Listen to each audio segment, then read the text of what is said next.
मैं समझता हूँ कि अभी उन्होंने 10 अजला में जिस तरह उन्होंने काम किया, देखिए यहाँ पे दो चीज़ें, एक है फार्मर किसान जो एक प्रोडक्ट वो प्रोड्यूस करती है, ग्रो करती है और वो मार्केट तक लाती है। उसके बाद एक ट्रेडर है। मतलब एग्रीकल्चर जो है दुनिया में रोज़गार का सबसे बड़ा ज़रिया। मैं समझता हूँ कि जो मैं अभी उस दिन चेक कर रहा था, 30% ऑफ एम्प्लॉयमेंट जो है वो एग्रीकल्चर सेक्टर से डायरेक्टली इनडायरेक्टली प्रोड्यूस हो रही है। तो यहाँ पर क्योंकि एग्रीकल्चर सेक्टर में हमें तिजारत का वो नहीं है, समझ नहीं है, तो ग्रास्प ने, EU ने और ITC ने जिस तरह मार्केट लिंकेजेस बनाए, उन्होंने जिस तरह ट्रेडर्स को और फार्मर्स को उन्होंने असिस्ट की, उनको ये समझ दी कि आप अपनी चीज़ों को ठीक तरीके से उसकी पैकिंग करें, वैल्यूडेशन करें, मार्केट लिंकेज जरिए उसको बेहतर तरीके से पेश करें। वही चीज़ है लेकिन उसको पेश करने का तरीका हो और उसको उसकी क्वालिटी को बेहतर तरीके से मेंटेन करके लोगों तक, मार्केट तक पहुंचाना। तो अभी इसके नताइज क्या हैं कि इससे रोज़गार के मौके आ रहे हैं, इससे गुर्बत कम हो रही है, इससे आपकी एक्सपोर्ट्स बढ़ रही है, इसकी आपकी फॉरेन एक्सचेंज बढ़ रही है, आपकी इकनॉमी की जो ग्रोथ है वो ज़्यादा हो रही है, GDP और GNP पे असरात आ रहे हैं। तो 10 अजला में उन्होंने जो काम किया, उसके अलावा जो मैं ज़ाती तौर पर मैं फूड में मैंने ग्रास्प के साथ काम किया, मैंने इंडस्ट्रीज़ में काम किया, मैं एग्रीकल्चर में काम कर रहा हूँ। तो इंडस्ट्रीज़ में SMEs पे उन्होंने पॉलिसी मेकिंग पे जो काम किया, फूड में उन्होंने लेबॉर्ट्रीज़ बनाई, हमें ट्रेनिंग दी और मोबाइल लैब्स बना कर दे दिए।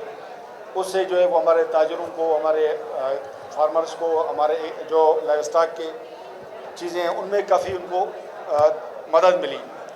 एग्रीकल्चर में अभी वाटर यूज़र एसोसिएशन के जो लाज हैं, एक्ट है, पॉलिसी है, वो उन्होंने बनाने में मदद की है, जो हम इसको पास कर रहे हैं। उससे ये होगा कि पानी के कम इस्तेमाल पर जो किसान है वो मुतफिक होंगी और आपकी जो HEIA सिस्टम है उसके ज़रिए पानी के 70 से 80% पानी को बचा सकेंगे और ज़्यादा से ज़्यादा आप काश्त कर सकते हैं। तो इस वक्त तक उन्होंने 15 एक्ट्स और पॉलिसीज़ बनाई है। मैं समझता हूँ कि इनके लिए एक दफ़ा आप क्लैपिंग करें और इनको अप्रिशिएट करें। उसके अलावा गवर्नमेंट की जो इंटरवेंशन है, गवर्नमेंट का की इंटरवेंशन करने का तरीका अपना एक तरीका है। वो हर साल हम PSDP में मुख्तलिफ प्रोग्राम में हम जो है वो एग्रीकल्चर सेक्टर और लाइव स्टॉक सेक्टर को एड्रेस करते हैं, उनके इश्यूज़ को बाकायदा ग्रास रूट लेवल से लेके हम ले जाते हैं। अभी इस साल जो है जो हमारे एग्रीकल्चर के जो जितने PSDP की स्कीम्स, प्रोग्राम्स या प्रोजेक्ट्स जो चल रही हैं, अभी हम हाइड्रोपोनिक्स पे काम कर रहे हैं। एक नई एक आइडिया है, टनल के अंदर जो है वो हम बाकायदा उनके एक पॉकेट्स में हम मुख्तलिफ़ किस्म के वेजिटेबल और फ्रूट्स वगैरह के को हम प्रोड्यूस करके मार्केट तक पहुँचाते हैं। और उसमें ये राउंड द सीज़न, उसमें सर्दी गर्मी का या कोई क्लाइमेटिक जोन का कोई मसला नहीं है। अब कोई भी जो है सब्ज़ी आप टमाटर से लेके और खीरा और कोई भी छोटी मोटी चीज़ आप उसमें वो कर सकते हैं, ग्रो कर सकते हैं और मार्केट को प्रोवाइड कर सकते हैं। इसके लिए गवर्नमेंट ने 1 अरब रुपया एलोकेट किए इस साल।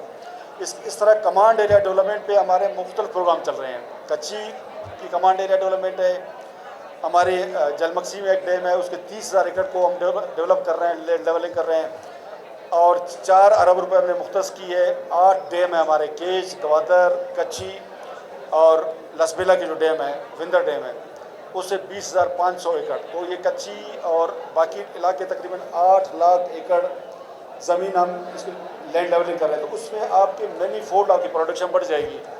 तो जब आपकी ज़रूरी प्रोडक्शन बढ़ जाएगी, इन्हांस हो जाएगी, तो ज़ाहिर है आपको ज़्यादा आपकी मार्केट में आपकी प्रोडक्शन आ जाएगी। तो उसके लिए हमें ताजर चाहिए, लोग चाहिए, इस चीज़ों को आगे बेचना है, हमने एक्सपोर्ट करना है।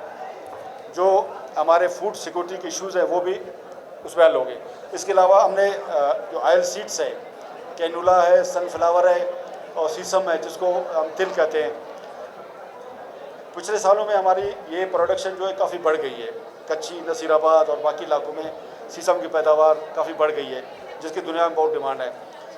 और ओलिव में तो मैं समझता हूँ इनकलाब आ चुका है। 25 लाख पौधे हम फार्मर्स को दे चुके हैं और 20,000 एकड़ पे ओलिव लग चुका है और अभी जो प्रोडक्शन हो रही है तो इसका जो मुजाहरा उन्होंने आज स्टॉल्स पे हो चुका है। आप लोग अंदाज़ा लगा सकते हैं कि ओलिव में हम कितना आगे जा रहे हैं। तो अभी हम इस्तांबुल गए थे तो वहाँ पर एक नुमाइश थी, फूड एग्जीबिशन थी। वहाँ पे हमारे जो मस्तूंग और कोयटा और पश्चिम की जो मलबरी है, जिसको हम लोकल लैंग्वेज में तूत कहते हैं, उसकी बड़ी डिमांड है।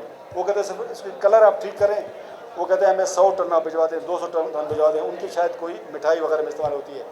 तो यहाँ के जो हमारे ग्रास वाले हैं, उन्होंने की है, ज़ाहिर है उसको सोलर सिस्टम के ज़रिए जो ड्राई करने का जो उन्होंने अंगूर के लिए, बाकी चीज़ों के लिए, तो ये मलबरी पर भी आप देख लें, मैंने किसी और प्रोजेक्ट को भी कहा हुआ है, लेकिन आप भी इसमें तवज्जो दें, इस पर काम करें। ऑर्गेनिक कॉटन में भी मैं समझता हूँ किसी हमारे अब्दुल्ला शाह साहब हैं, हमारे डीजी एक्सटेंशन है और डीजी रिसर्च है, ऑर्गेनिक कॉटन पे जो काम कर रहे हैं, जो हमारी as a lead role Pakistan में खालिद साहब बेहतर तौर पर हमें आगे जाके पूरे पाकिस्तान में रिप्रेजेंट करेंगे कि अभी Balochistan is the leader of organic cotton in Pakistan. तो उसकी जो वैल्यू है वो अमेरिकन जो कॉटन है उसके बराबर है। इसके अलावा मैं समझता हूँ कि जो हमारे एग्रीकल्चर इंजीनियरिंग डिपार्टमेंट है वो लैंड लेवलिंग पर हम काफ़ी काम कर रहे हैं। इसमें अभी हम बेलारूस गए थे, हम कोशिश कर रहे हैं कि इस तरह के ट्रैक्टर्स जो है किसान को भी दे दें, साथ डिपार्टमेंट को भी दे दें, जिससे हम लैंड मूविंग जो को बेहतर बनाएं। तो उसमें हम मज़ीद मशीनरी जो है वो ऐड कर रहे हैं ताकि ज़मींदार को कम पैसों पे, कम लागत में, कम किराए पे हम ट्रैक्टर्स प्रोवाइड करें और वो अपनी लैंड लेवलिंग करें और कम लागत में अपने उस पर। तो उसके अलावा मैं समझता हूँ कि आज मुझे बहुत खुशी हुई, जो 2 घंटे हमने एक स्टॉल को विज़िट किया, तो नई नई वैरायटीज़, नई नई चीज़ें, वैल्यू एडिशन की चीज़ें, पैकिंग और ब्रांडिंग वगैरह की चीज़ें। असल चीज़ ये है कि भी हमें अभी किसान हमारे पास है, किसान के साथ साथ हमने ट्रेडर्स पैदा करने, हमने ताजिर पैदा करने हैं। वही ताजिर जो हमें लेके, हमारे प्रोडक्ट लेके हमारे किसान को भी सपोर्ट करें, हमारे एग्रीकल्चर को सपोर्ट करें, हमें आगे मुल्क को भी सपोर्ट करें। तो मैं एक मरतबा फिर ग्रास, EU, ITC और खालिद बाट साहब का उनका ताउन रहा इस एक्सपो को, इस एग्जीबिशन को अरेंज कराने में। बाकी जो जितने ऑर्गेनाइजर्स हैं, जितने पार्टिसिपेंट्स हैं, सबका शुक्रगुजार हूँ।